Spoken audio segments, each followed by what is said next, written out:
A whole industry has opened up, helping get people prepared for the upcoming combine and their pro days. Well, joining us now is Kevin Dunn from Test Parisi Football Academy in New Jersey, where they have worked with Joe Flacco. Obviously, that helped him. I mean, really, was anybody watching Delaware football? No, but, then you found out who Joe Flacco was. Patrick Peterson, who became sort of a real wonder at the Combine with his 40 time.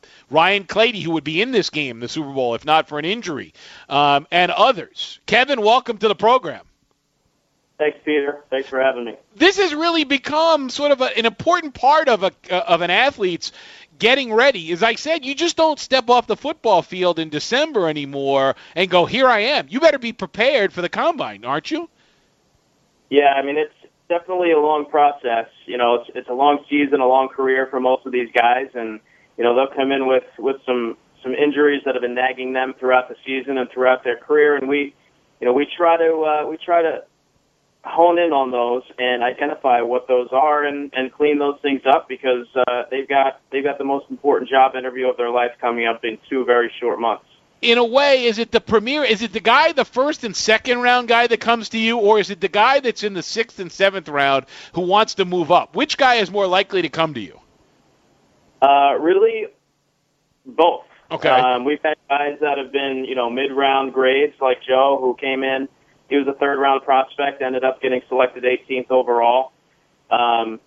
Just put his mind to it. He worked his tail off. He came in focused, and he had a job to do, and he got that job done.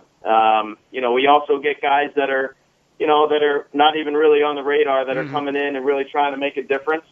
We actually this year have 4 guys from Monmouth, out of New Jersey, with Mike Hunchek and Tevin Brown, Jeremy Rodriguez, Clark Coe. I mean, those guys are 4 guys on a team that really doesn't get a whole lot of NFL love.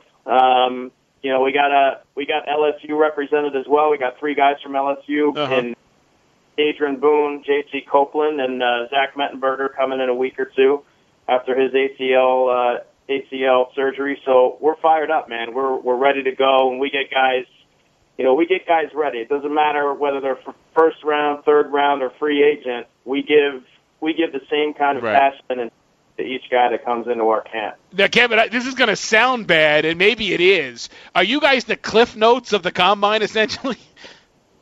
It's funny. I just said that the other day. Did you? It's almost like we're a prep course for the SAT. Right. But, look, the test is right there. Well, that's what I mean, but you have the test ahead of time. It's like you've stolen the test. And this is the one thing I don't like about the Combine. If you know the test, is it truly a mark of whether or not you can do those drills and whether you can do the 40? Well, I think the people who put the time in and the effort in, understanding how these drills need to be run, there's definitely technique to everything that we're doing. We're trying to maximize their opportunity. And I think what the Combine does is it definitely turns heads. I mean, you get a guy like Pat Peterson at 219 pounds running a 4.3, in a 4.3 range, right. 4.3 to be exact. I mean, he's a special person. We had another guy that year ran the same thing at 212 pounds. So, we're definitely trying to give these guys every ounce of what they need to pit them against other athletes with the same measurables. I mean, these are absolute results. They're not relative. So, well, that was going to be my next, Kevin, that was my next question. I mean, is it an exact science? I mean, can you take a guy that, say, runs a 4.8 40? Can you turn him into a 4.6 guy? Is that a technique issue? I think it's technique, it's explosiveness, it's power. A lot of these guys have definitely trained strength. And, it's one of the best things that we can do for these athletes when they come in the door. We've got a phenomenal evaluation process, and one of the best doctors in the country with Dr. Robert Monaco out of Rutgers University. He oversees all sports, both men and women at Rutgers, and travels with the football team. He's a phenomenal resource. We utilize Twin Borough Physical Therapy. They have 21 locations in New Jersey. Jason Elowitz is the man. He's graduated valedictorian of his undergrad and graduate classes, has his PhD. We put him through the functional movement screen, prescribe corrective exercises, really take care of these athletes in a way that, they probably have never had before, just from the standpoint of at their college programs, which are phenomenal. Right. You've got got 110 kids on a team with, maybe one strength coach and some assistants and interns. Our ratio, athlete to coach ratio here is about 1-4. So we're dialing in at a level that they probably have not experienced, and I don't want to leave any stone unturned. I mean, plus you're a specialized portion of this too.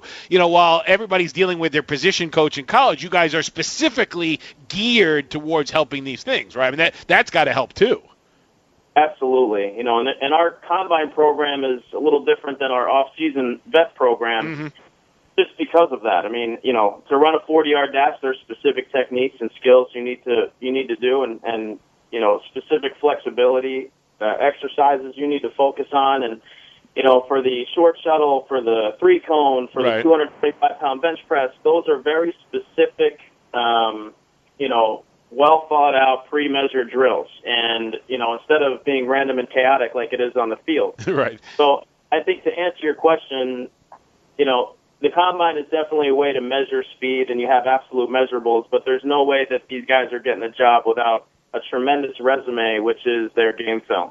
So it's going to get them to go back to their game film right away. When they see a guy who's a particular size running as fast as some of these guys can run, they think they've got a lot of athletic skill, but how does that translate into football? Well, in that same tone, Kevin, I mean, is there a ceiling? I mean, we see each year, even guys that are 300 pounds run faster and faster, and the numbers at the combine get faster and faster. Is there a ceiling to that number, do you think?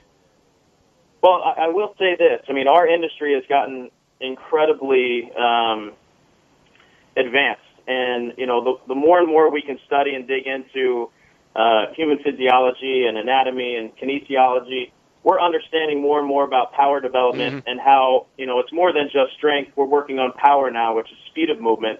And we've got great tools in the toolbox now, like our Kaiser air-based resistance, where we can load up the rack with any resistance and move that weight as fast as we possibly can without any impact momentum. That's tremendous. We're also using power plates, vibration technology to also train the central nervous system to respond faster.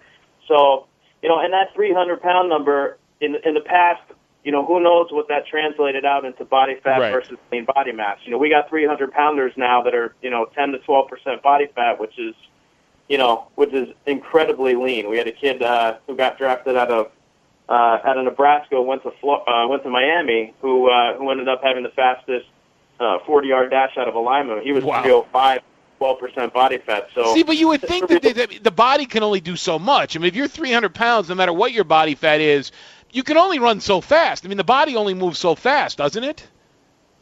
Well, I think at that point you start digging into the psychological aspect of what you can do with the power of your mind and how all the adrenaline can impact, a guy at that size running at that speed. So I think someday we're going to see it top out, but I don't think that day has come yet. In that same token, I mean, when you look at these drills, can a guy turn on these drills alone and on the combine into proving to the NFL he's a better football player than what you see on film? Is that possible? I mean, when you look at a physical specimen when he goes to the combine and he looks put together and he runs the 40 well, can that sometimes mask some things on film? Well, I think it shows the potential in terms of their athleticism directly, but I don't think that's ever going to trump what happens on the field. I think it may help a guy who doesn't have as much film, and a team is willing to take a little bit of a risk on a guy that they see as physically blessed. They see that as a lot of potential upside, but it's an uphill climb without the film to back it up. I mean, that's the best part of your resume. If you don't have that, that's going to be a tough job to get. So it seems like the days of Mike Mamula are gone. I mean, almost that point of a guy who is a workout warrior, a guy who comes into the combine and lifts more than anybody else and is faster than they thought. That's not going to fool anybody anymore. And almost Mamula kind of set the tone for people not being fooled in a way at the combine, right? Yeah, I mean, we had a guy that took first place in every event at the combine, actually not every event, but 5 of 7 events, and is not playing, didn't get a job. Right. So, again, it's got to be the game film. It's got to be, what kind of passion and will do they have? What kind of drive do they have to succeed? So, That's our biggest crux. If we can get guys involved, and we hit the sports psychology end of it, and we hit, we're hitting Wonderlic prep, and right. We're all coming together for our positional workouts with Jericho Kochery. He's our wide receiver coach. We got Garrett Goodmanson, who's our director of football operations, O-line coach. Skip Fuller, our D-line coach. Tad Cornegay, our defensive backs coach. John Fiore, our linebacker coach. Justin Brancaccio, Jamal Westerman, another linebacker coach that's involved with this. Guys that are currently in the league, right? That can pick up the phone, know some people, say, hey, you know what, you guys really need to take a look at his highlight tape. He's got some skills, and we want to get him involved. I think this guy might be worth your time to take a look at. Also, I mean, you talk about the mental side of it too. That has become an important part of this whole process as well. That it's not just being a physical specimen. That it's not just about working out. It's how you handle yourself and how mature you are at the combine, which plays a big factor. That's obviously a side I think that you guys have worked on more and more, haven't you? Absolutely. What we're finding is, the NFL, they want standout guys to represent their team well, just like any other organization would want in any business and any culture. So, the more they weigh a lot, that interview process. We've had guys that have been absolute physical specimens, right. Beat players that, they screwed up, Twitter accounts, whatever, Facebook accounts, they got out of control. They didn't interview well. They weren't honest. They didn't look guys in the eye and really answer those questions honestly. And that cost him his job initially. Yeah. But thank God he's got I believe in second chances for everybody. This guy got a second chance, and he's dominating now on the field. He's got the rest of his life together, and he's making it happen.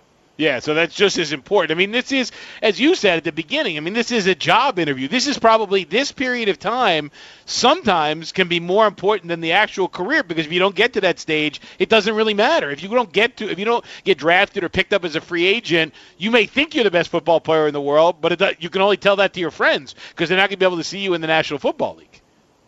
Yeah, that's, you got to transition that Saturday game to a Sunday game, and that's, it takes a lot of dedication, time, effort, passion, will to succeed, and desire to get yourself on the field and make that happen every day. And, I tell these guys all the time, even the guys that are not highly rated, it doesn't matter. If you want it bad enough and you believe it and you will it to happen, you at least can put your head down on the pillow at night and know that you've done everything in your power to make it into the league or to attain your goal, and that's, to even have that, that reach. We have, a couple spots. Obviously our Martinsville spot is our flagship location. Right. We got a couple other spots, one in Newtown, Pennsylvania at the Newtown Athletic Club, and also 360 Fitness Performance and Sports up in Fairfield.